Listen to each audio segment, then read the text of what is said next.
Hello friends, welcome to the first video of 2022. I hope everybody had a fantastic holiday and a good new year despite the world falling into shambles. I myself took a good chunk of time off of work in December, so much time that my hair is now red. I had a lot of time with my thoughts with that.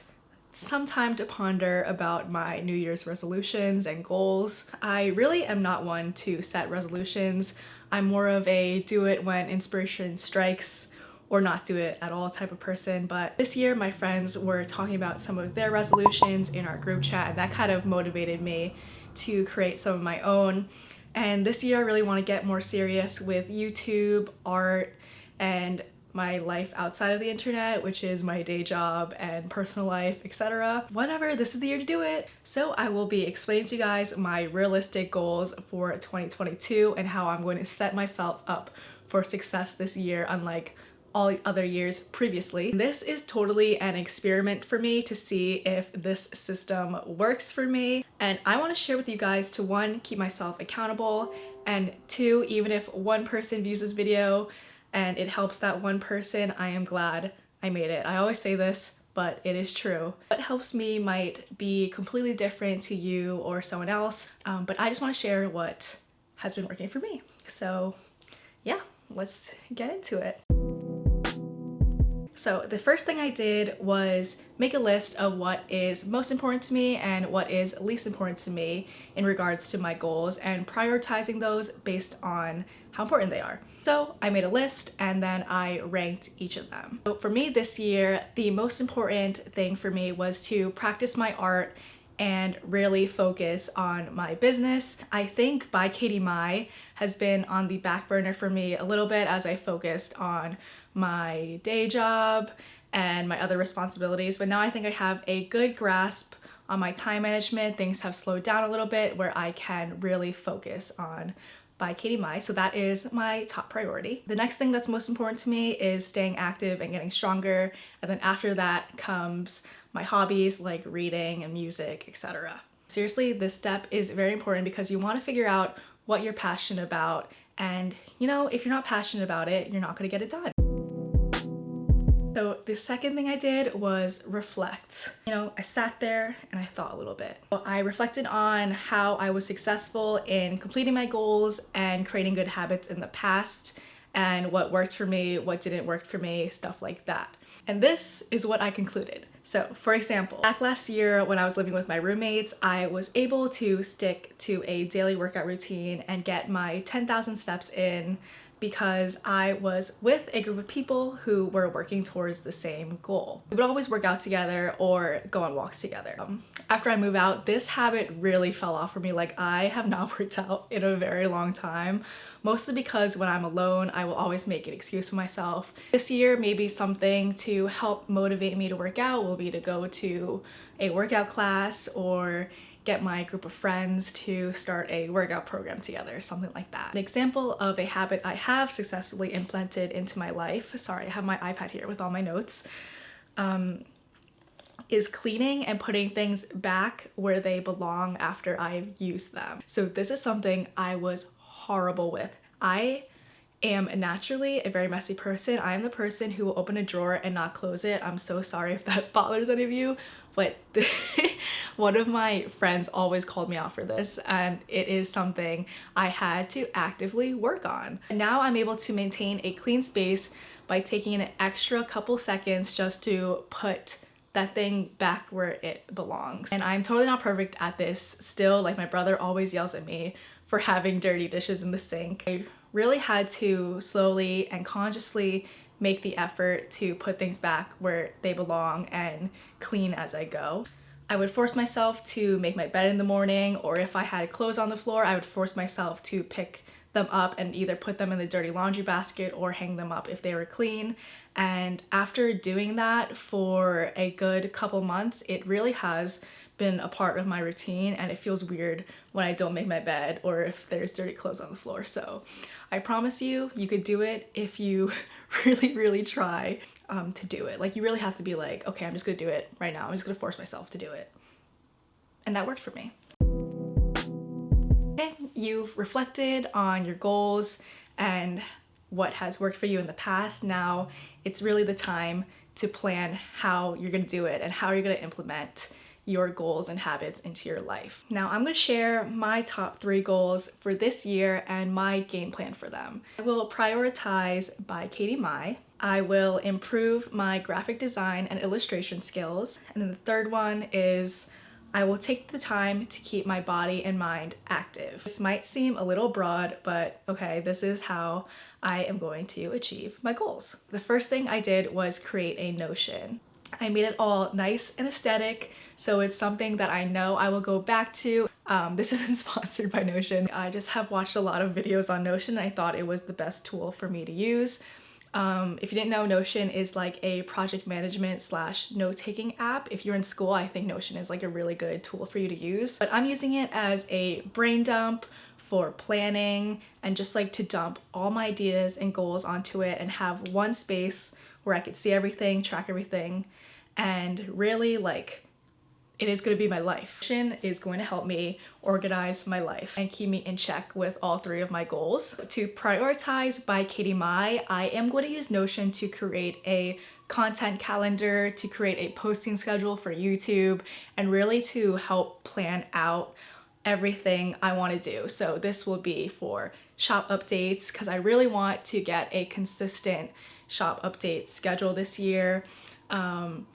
I might want to start a book club. I don't know yet. I have to plan all this out and I'm using it with Notion, something that I have to actively work towards.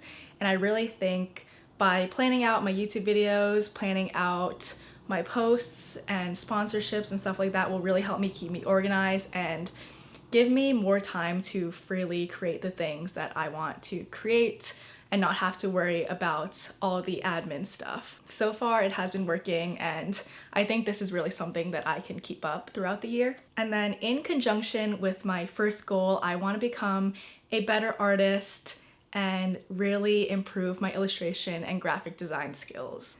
This is also a very broad thing, but I have 3 things that are going to help me improve and keep me in check. First thing is community, which is really staying active in the art community, aka you guys, and just having a place where I could gain inspiration from other artists and learn from other artists is awesome and will help motivate me, and yeah, love that. The second thing is learning. So a couple months ago I was very ambitious. I was like, okay, I'm not in school anymore, I'm gonna create a semester of Skillshare courses for myself that I will follow for 12 weeks and then I will be a master artist, blah blah. Obviously that did not work for me because it was very unrealistic. It required me to take like 2 to 3 hours out of each day to complete these courses, and I really wasn't serious about it and I didn't really want to do it. So I'm going to revisit that list of classes, and I think a more realistic approach to it will be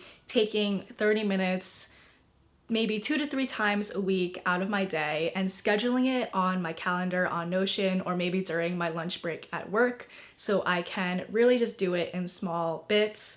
And a year is a very long time, guys. I think I can successfully complete all the courses I want to complete in that year time frame if I break them up in really small bits that are manageable. This video isn't sponsored by Skillshare also, I just like Skillshare. And then the last and final thing I want to do to help me improve my art skills is to do a daily drawing practice, and I am not going to put pressure on this at all. It could be 10 minutes, it could be an hour of my day where I just take the time in the morning or night to just sit and draw. Doing anything is better than doing nothing at all. I just have all my art supplies right out in the open. If you guys have seen my studio desk tour, like all my art supplies are right there in front of me.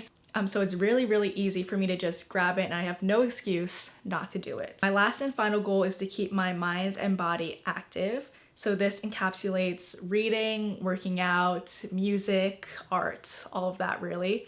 And to keep myself in check for this, Notion is coming back. I created a habit tracker on there where I can check off what I did each day. To stick to this goal, besides the habit tracker, I really noticed there's a couple things that really help me stay on top with my goals. Those two things are having a community and having it right out in front of me, just like I have my art materials out in front of me. So for reading, I am sure this is a goal on a lot of people's lists. I really want to read more. This year I was really great. I read 25 books and I really rekindled my love for reading. And honestly, I can attribute that to my Goodreads account, and the people around me also love to read. And on Goodreads, I could follow my friends, I could follow booktubers that I watch, and there's also a reading goal tracker on there, so it's really easy to just see your progress for the year. So I have like a running list of 20 books I want to read, and so I make sure that I always have a book that I'm interested when I finish, and I always keep my Kindle and the latest book I'm reading on the side of my bed so I could read before I go to sleep instead of going on my phone. For exercising, like I mentioned before, having a group of friends to work out with or follow a workout program with is so crucial for me to stick with a workout program. And then also knowing what I'm going to do. Like, I have no idea what to do at the gym or anything, so I really rely on YouTube videos to help me work out. And I really love Heather Robertson's 12-week program. I didn't finish it the first time I did it, but this year I really want to finish her program, and it's really nice. She like breaks them all up. It's free. It has like every exercise you could do for each part of your body. I will definitely add her workout program to my Notion calendar to keep me in check and track my progress. And last thing for this last goal is music. I grew up playing piano and guitar, and this is like something that's just like there, like I could pick it up if I wanted to, but like no pressure on this goal. I'm not really trying to become a master or anything. It's just fun to have a hobby outside of art and reading and stuff. It helps me de-stress. Okay, final thoughts. I think that was a lot. So to reiterate, I think something is like so much different than actually doing things. Like I could plan things all day long, but actually doing it takes a conscious effort. And that's why you have to figure out if it's something you're passionate about, because if you're not, you're just not going to want to do it, honestly. Make sure it's something that you really want to change and it's a habit that you really want to implement into your life. And you know, just make sure you're actually motivated to do it. So like I said, for me, this is having a community or a group of friends to keep myself in check, tracking my progress, and then having it right there so I have no excuse not to do it. These three things really help set me up for success. And honestly, that might be different for anyone. Like, you might work better having a reward system or something. So that's why I really encourage you to research what works best for you. This is all completely new to me, and this is totally an experiment. So if it goes wrong, you guys will be the first ones to know. Like, maybe this isn't the best way for me to change my habits and meet my goals. Like, maybe it's something else. But I will definitely let you know if it doesn't work, and I will let you know if it does work, and definitely I will keep you updated. So yeah, I hope you guys enjoyed the video. Please leave a comment on your 2022 goals and resolutions. I would love to hear yours, and maybe we'd all help each other out and have a better 2022 than the past couple years. But thank you so much for watching, and I will see you guys next time. Bye.